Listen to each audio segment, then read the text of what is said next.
Enough! Okay. Cheap move. Well, that's just cheating. Yeah. Eh. Oh no! You bitch! Oh god, not another review. Eh.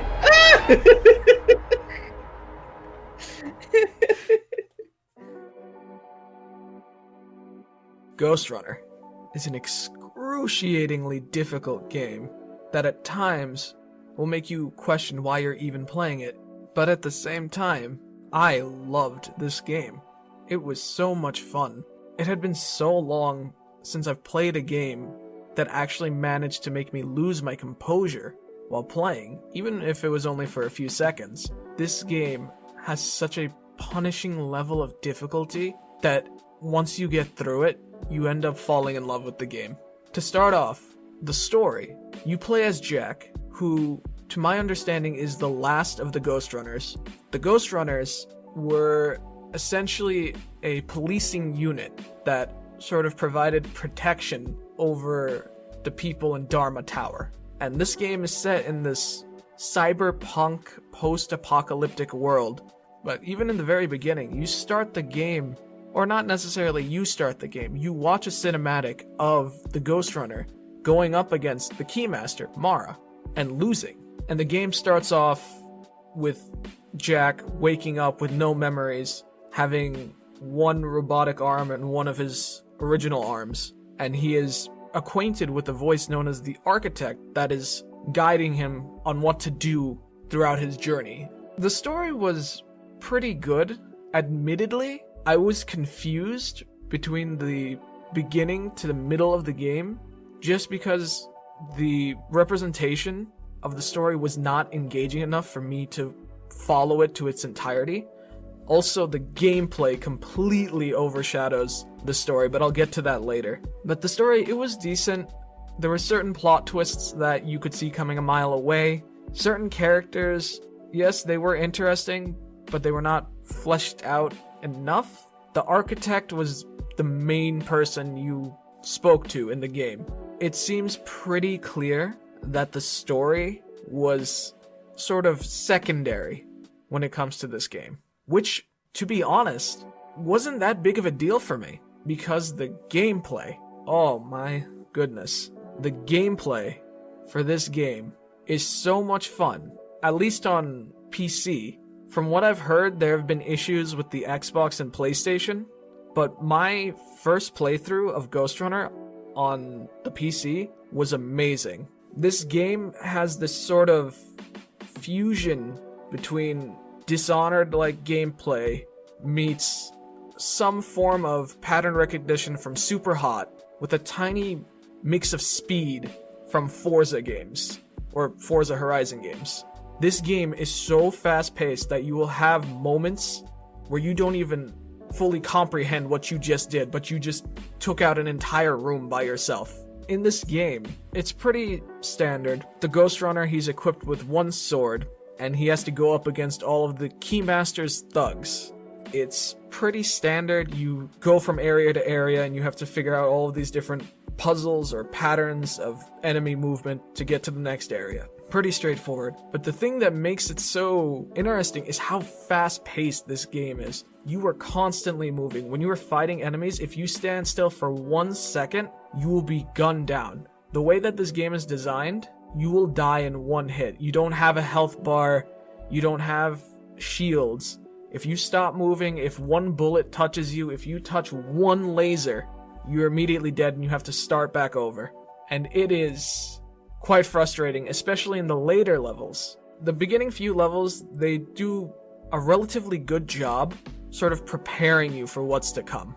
They teach you all of the different scenarios that you'll come across, the different enemy types. You'll have your standard enemies with pistols that will just shoot one bullet at a time, and you can properly navigate through them with proper pattern recognition. You'll have enemies that will develop these full shields that completely encircle them, and you have to figure out where the generator for those shields are and destroy it. There are so many different enemy types that it makes the gameplay so much more exciting because you have to constantly keep learning and learning and adapting. And then on top of that, once you get to the later levels, all of the different enemy types start working together, and you have to remember each pattern and sort of move around the field and take them out accordingly. My personal favorite enemy type was this one enemy that would immediately make clones of themselves, and all of the clones, including him, would start shooting at you. You had to pay attention to where the original was, because if you didn't, all of the clones and the original would shoot you all at once and you die immediately.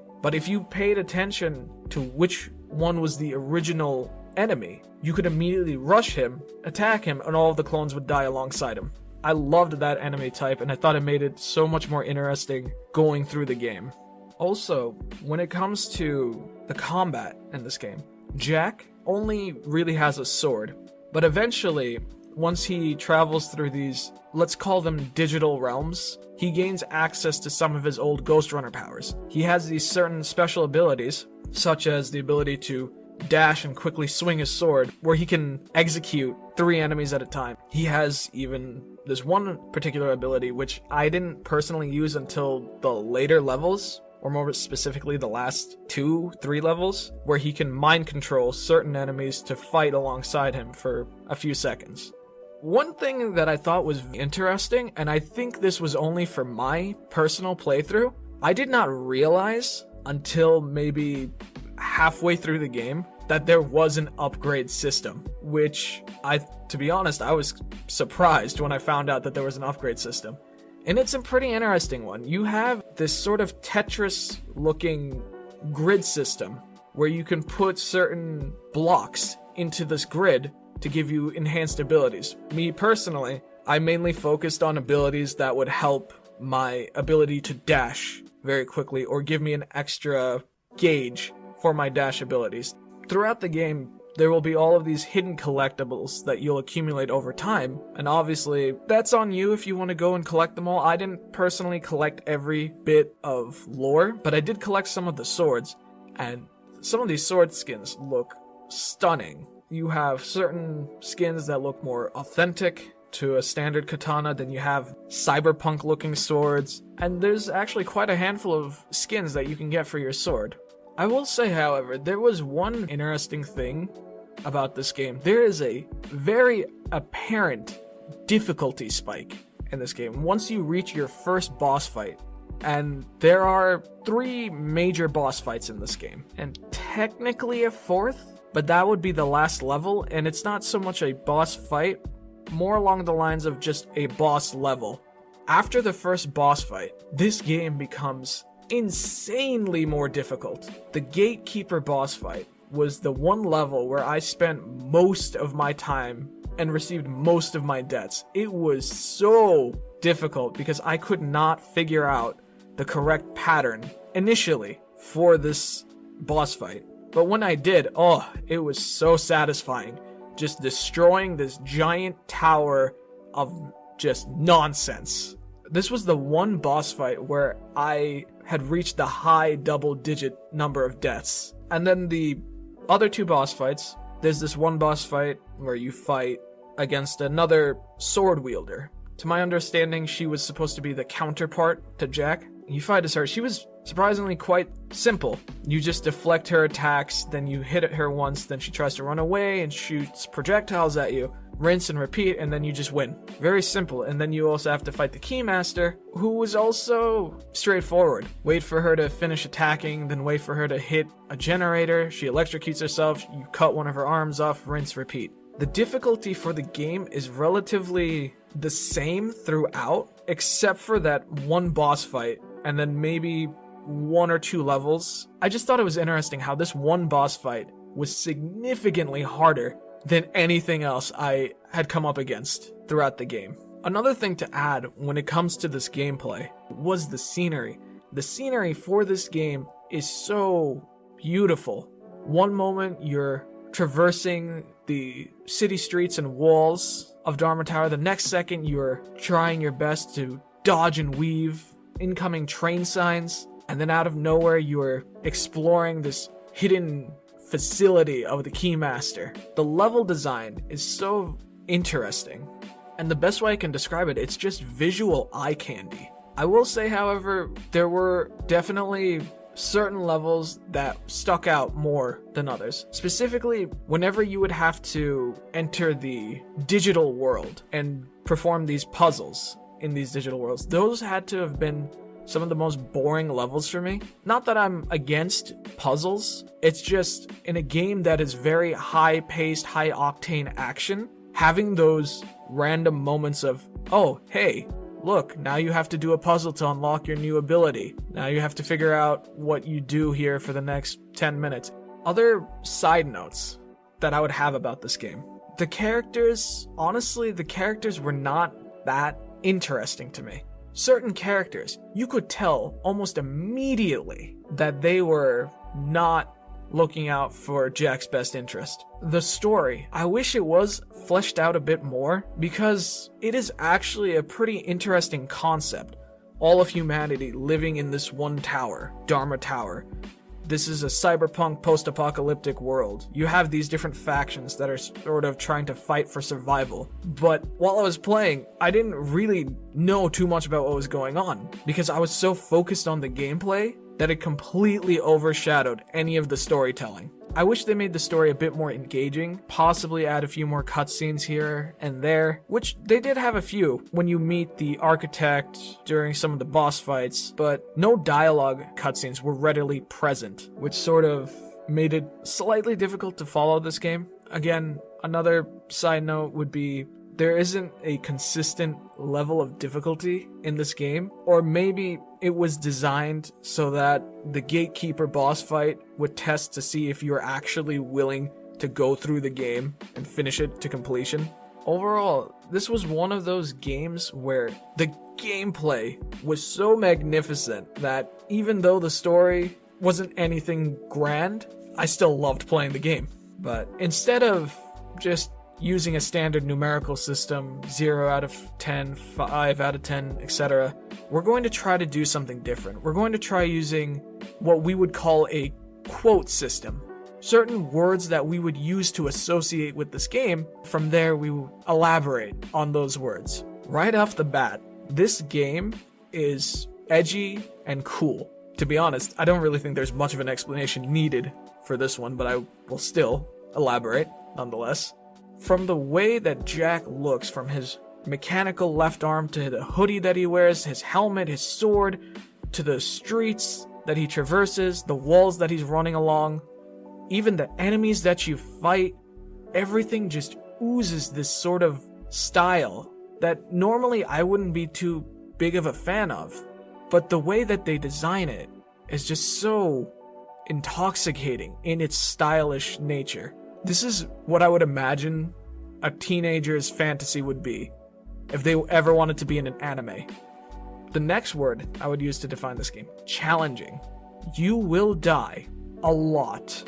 If I'm not mistaken, I have died more in this game than I have in any other game. Cuphead, Dark Souls, Crash games, etc. I have died more in this game than I have in any other game. It is challenging. If you are not a fan of learning as you play, adapting, overcoming, if you're not a fan of challenging your own abilities, you won't have fun with this game.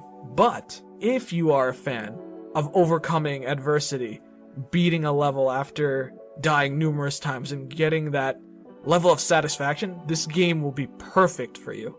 And for me, personally, I absolutely love this game. The last word that I would use to describe this game, it is fast. It is so fast at times, especially during my first playthrough, where I couldn't even comprehend what I did.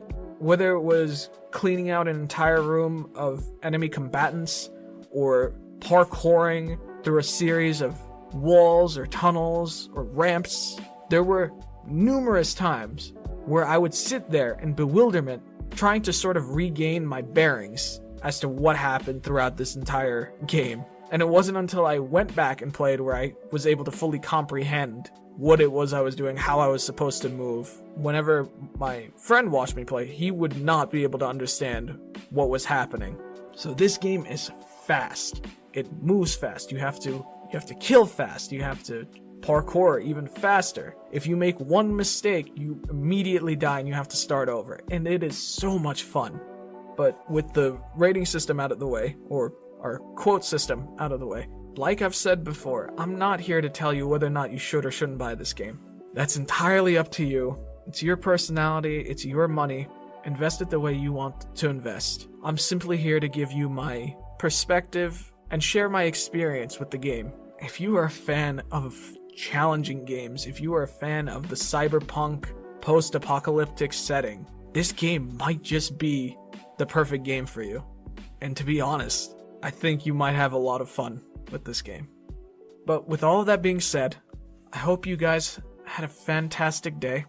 And even if you didn't, I hope you guys have an even better tomorrow. We'll hopefully see you guys next time. Have a good day, everyone. My name is Jack.